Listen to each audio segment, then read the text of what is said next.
Chicken Sands കൊടുക്കണമെന്ന് വിശ്വസിക്കുന്നുണ്ടോ ഇല്ലയോ? യെസ്, വിശ്വസിക്കുന്നുണ്ട്. ഓക്കെ, അപ്പൊ ഗിഫ്റ്റോ? ആ, അതാണ് ജ്യൂസാണ് അടുത്ത ഗിഫ്റ്റ്. Fresh juice.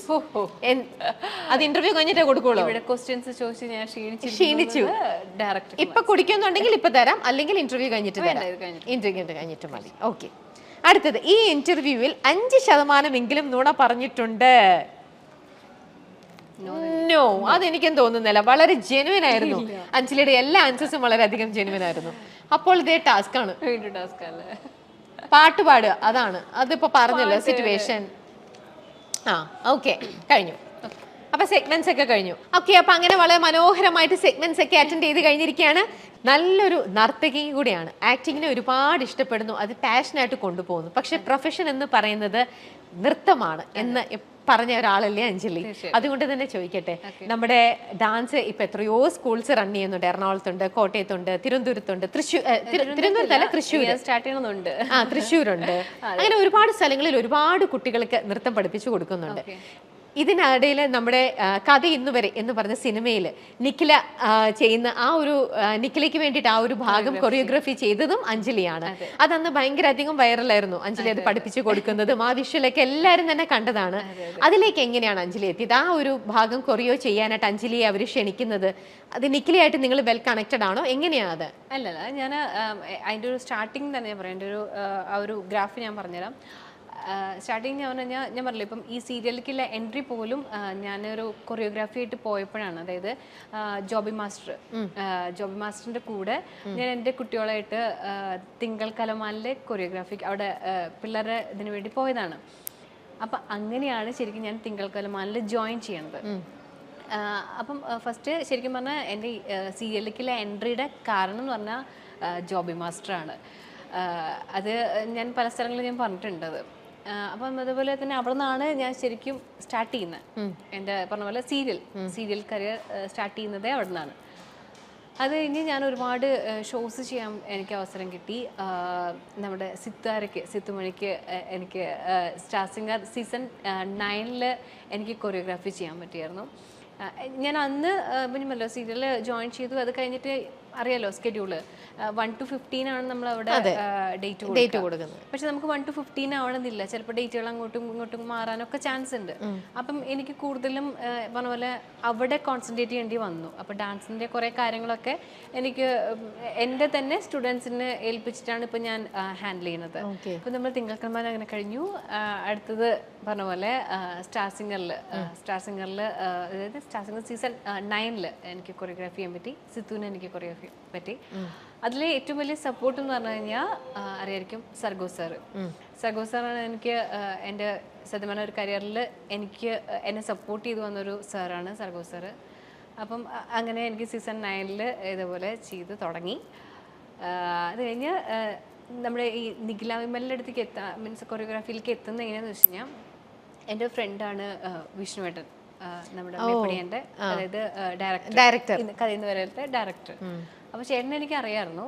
എന്നാലും ഒരുപാട് വലിയ വർഷത്തെ പരിചയങ്ങളൊന്നുമല്ല, എന്നാലും എനിക്ക് വിഷ്ണുവേട്ടനെ അറിയാമായിരുന്നു. അപ്പം ഈ സീസൺ 9 കൊറിയോഗ്രാഫി കണ്ടിട്ടാണ് എന്നെ ഇതിലേക്ക് വിളിക്കുന്നത്. ഓക്കെ, അപ്പം ശരിക്കും എൻ്റെ ഒരു വഴികാട്ടി എന്ന് പറഞ്ഞു കഴിഞ്ഞാൽ ഇതിലേക്ക് എത്തിച്ചത് സീസൺ 9 ആണ്. അപ്പം അതിലത്തെ കൊറിയോഗ്രാഫി കണ്ടിട്ടാണ് ഇങ്ങനെ വിഷ്ണുവിനെ വിളിച്ചിട്ട് പറഞ്ഞു ഇങ്ങനെ ഒരു സംഭവം ഉണ്ട്, നിഖിലനെയാണ് നമുക്ക് കൊറിയോഗ്രാഫി ചെയ്യേണ്ടത്, ചെറിയൊരു പോർഷനാണ്, കാര്യങ്ങളൊക്കെ പറഞ്ഞു. അതിൽ അഭിനയിച്ചിരിക്കുന്ന ബാക്ക്ഗ്രൗണ്ടിൽ ചെയ്ത പിള്ളേരും നമ്മുടെ ഡാൻസ് സ്കൂളത്തെയാണ്, കലാകലവേദിയാണ്. എൻ്റെ ഡാൻസ് സ്കൂളിന് പിള്ളേർക്ക് അങ്ങനെ ഒരു ഭാഗ്യം കിട്ടിയിട്ടുണ്ട്. കാരണം ചാനലിലാണെങ്കിലും ഏഷ്യനെറ്റിലാണെങ്കിൽ നമ്മുടെ സ്റ്റാർ സിംഗറിൽ വന്നിട്ടുണ്ട്, ഡാൻസിങ് സ്റ്റാർസിൽ ഞങ്ങളുടെ കൂടെ ഞങ്ങൾക്ക് സപ്പോർട്ട് ചെയ്യാനായിട്ട് വന്നിട്ടുണ്ട്. അപ്പൊ കലാകാരർക്ക് അങ്ങനത്തെ ഒരു ഭാഗ്യം കൂടി ഉണ്ട്. പടക്കളം മൂവിയിൽ ചെയ്തു, അതിൽ നമ്മുടെ നിരഞ്ജനയുടെ കൂടെ നമ്മുടെ പിള്ളേർക്ക് ചെയ്യാൻ പറ്റി.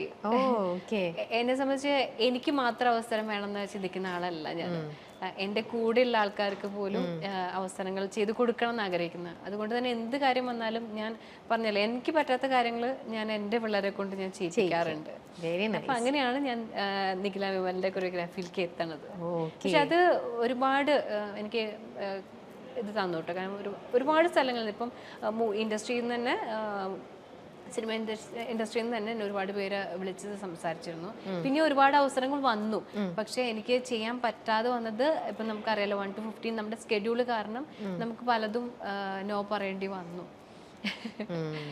പക്ഷെ നിർത്തിയിട്ടില്ല, കണ്ടിന്യൂ ചെയ്തുകൊണ്ടിരിക്കുന്നു. അഞ്ജലിയുടെ ഓരോ കാര്യങ്ങൾ കേൾക്കുമ്പോഴൊക്കെ എന്ത് മനോഹരമാണ്. ഇപ്പോൾ ഇതിനകത്ത് നമ്മൾ പറഞ്ഞു പോവാത്ത ഒരു കാര്യം കൂടിയുണ്ട്. അരം പ്ലസ് അരം കിന്നരത്തെ കുറിച്ച് നമ്മൾ പറഞ്ഞു, പ്രോഗ്രാമിനെ കുറിച്ച്. പക്ഷെ അതിനകത്തുണ്ടായ ഒരു ഇൻസിഡന്റ്, അതായത് അന്ന് ദിലീപേട്ടൻ വന്നിരുന്ന ഒരു സീക്വൻസ് ഉണ്ട്. അന്ന് ദിലീപേട്ടൻ ഒരു അമ്മയ്ക്കും മകൾക്കും ഒരു സമ്മാനം കൊടുക്കുന്ന ആ ഒരു സീക്വൻസിൽ അഞ്ജലിയും അന്ന് അവിടെ ഉണ്ടായിരുന്നു അല്ലേ? പക്ഷെ ദിലീപേട്ടൻ അറിയുന്നുണ്ടായിരുന്നില്ല ആ അമ്മയ്ക്കും മകൾക്കും അന്ന് അങ്ങനെ ഒരു ഗിഫ്റ്റ് കൊടുക്കുന്നുണ്ടെന്നോ ആ ഒരു കാര്യത്തെക്കുറിച്ചൊന്നും അദ്ദേഹത്തിന് അപ്പോഴല്ലേ അത് അദ്ദേഹം അറിയുന്നത്. പക്ഷെ അഞ്ജലി ഇതിന്റെ എല്ലാം അവരുടെ യഥാർത്ഥ സിറ്റുവേഷനും കാര്യങ്ങളും എല്ലാം മനസ്സിലാക്കിക്കൊണ്ട് നിൽക്കുന്ന ഒരാളാണ്. അപ്പൊ അന്ന് ആ ഒരു ഇൻസിഡന്റിൽ അവർക്ക് അത് സമ്മാനം കൊടുക്കുക എന്ന് കണ്ടപ്പോൾ അഞ്ജലിയുടെയും കണ്ണുകളൊന്നും നിറഞ്ഞു. വളരെ ഇമോഷണലായി അന്ന് അഞ്ജലി അല്ലേ? അതിനെക്കുറിച്ചൊന്ന് പറയാമോ? എന്തായിരുന്നു ശരിക്കും അന്ന് അവിടെ ഉണ്ടായത്? എന്തിനാണ് അവർക്ക് അന്ന് കൊടുത്തത്? അവരെ കുറിച്ചും കൂടെ ഒന്ന് നമുക്ക് പറയാം. എനിക്ക് അങ്ങനെ പറയുകയാണെങ്കിൽ ഞാനിപ്പോൾ അവർ വീട്ടിലൊക്കെ പോയായിരുന്നു. ആ മോൾക്ക് സുഖമില്ലാത്തൊരു മോളായിരുന്നു. അപ്പം വീൽ ചെയർ, ആളുടെ കാര്യങ്ങൾ സ്വന്തമായിട്ട് കാര്യങ്ങൾ ചെയ്യാനായിട്ട് അതിനുള്ള ഒരു വീൽ ചെയർ ആണ് ആൾക്ക്. അത് മാത്രമായിരുന്നു ഒരു ആഗ്രഹം ഉണ്ടായിരുന്നത്, അല്ലാതെ ആള് വലിയൊരു ആഗ്രഹമായിട്ട് വന്ന ആളല്ല. അപ്പം ആള് സ്വന്തം കാര്യങ്ങൾ ചെയ്യാനായിട്ട് അതിന് പറ്റുന്ന ടെക്നോളജിയുള്ള ഒരു വീൽ ചെയർ ആയിരുന്നു ആളുടെ ആഗ്രഹം. കാരണം അവർ വീടൊക്കെ നമ്മൾ പോയി കണ്ടായിരുന്നു, ചെറിയ വീടൊക്കെ കാര്യങ്ങളൊക്കെ ആയിരുന്നു. അപ്പം ആ കുട്ടിയെ അങ്ങനെ ഒരു ആഗ്രഹം പ്രകടിപ്പിച്ചു. പക്ഷെ ഒരിക്കലും അത് നോ പറയാതെ അല്ലെങ്കിൽ അതിനെന്ത് ചെയ്യാൻ പറ്റും എന്നുള്ളതായിരുന്നു ഞങ്ങളുടെ സംഘടനയുടെ ആത്മയായിരുന്നു അരം പ്ലസ് അരം കിന്നരം ആ ഒരു ഷോ ചെയ്തത്. അപ്പം അത് ഇപ്പോഴും അതെ, എന്ത് കാര്യങ്ങൾ വരുമ്പോഴും ഞാൻ കണ്ടിട്ടുള്ളത്, ഞാനും ആ ഒരു സംഘടനയിലെ അംഗമാണ്. അപ്പം അവർ എന്ത് പറഞ്ഞാലും അവരിതുവരെ നോ പറഞ്ഞ് ഞാൻ കണ്ടിട്ടില്ല. അപ്പോൾ അതുപോലെ തന്നെ ഇങ്ങനൊരു ആവശ്യം വന്നപ്പോഴാണെങ്കിൽ കൂടെ അവരെല്ലാവരും കൂടെ തീരുമാനം എടുത്തു. അതിൻ്റെ ഇടയ്ക്ക് നമ്മൾ സാഞ്ചേട്ടനാണ് നമ്മൾ ചെയ്തു കൊടുക്കാം എന്നുള്ളൊരു ഇതിലേക്ക് എത്തിയതും. പിന്നെ സത്യം പറഞ്ഞാൽ അറിയാലോ, അങ്ങനത്തെ ഒരു ഷോ വരുമ്പോൾ ഒരുപാട് സഹായങ്ങളും കാര്യങ്ങളായിട്ട് എല്ലാവരും പിന്നെ എത്തും. അതുവരേക്കും ആർക്കും അറിയണ്ടായിരുന്നില്ല. പക്ഷേ ഞങ്ങൾക്കെല്ലാം വേണ്ടിയിട്ട് പിന്നെ സാഞ്ചേട്ടനാണ് അത് സംസാരിച്ചതും ബാക്കിയുള്ള കാര്യങ്ങളെല്ലാം ചെയ്തതൊക്കെ. പക്ഷെ അതിൻ്റെ ഒരു ഭാഗമാകാൻ പറ്റിയത് വലിയ കാര്യമാണ്. കാരണം നമ്മളെ കൊണ്ട് എന്തൊരു ചെറിയ സഹായമാണെങ്കിലും ഒരാൾക്ക് ചെയ്തു കൊടുക്കുമ്പോൾ കിട്ടുന്ന ഒരു സന്തോഷം സംതൃപ്തിയും അത് ഭയങ്കര വലുതാണ്. ഞാനിപ്പോഴും ശ്രമിക്കാറുണ്ട്, എനിക്ക് പറ്റുന്ന പോലെ. ഞാൻ ആരുടെടുത്തും ഇങ്ങനെ അല്ലെങ്കിൽ തരാം ഒരുപാട് കാര്യങ്ങൾ പ്രതീക്ഷകൾ ഞാൻ കൊടുക്കാറില്ല. എനിക്ക് പറ്റുന്ന എന്താണോ അത് ഞാൻ ചെയ്തു കൊടുക്കാറുണ്ട്. തീർച്ചയായിട്ടും അതാരും അറിയണമെന്നും വേണ്ട. വളരെ നല്ല കാര്യമാണ് അഞ്ജലി. അഞ്ജലിക്കും നയൻതാരയ്ക്കും തമ്മിലൊരു ബന്ധമുണ്ട്, അറിയാമോ? അതെന്താണെന്ന് ഉണ്ടോ? അറിയില്ലേ? എന്നാ ഉണ്ട്. എങ്ങനെയായിരിക്കും ആ കണക്ഷൻ? അതല്ല, ഞാൻ പറയട്ടെ എന്താന്ന്. അതായത് പളുങ്കില് അരുണിമയും അരുണിമയുടെ കൂട്ടുകാരിയും കൂടെ ചെയ്തു കൂട്ടുന്ന കുറെ കാര്യങ്ങളൊക്കെ ഉണ്ടല്ലോ.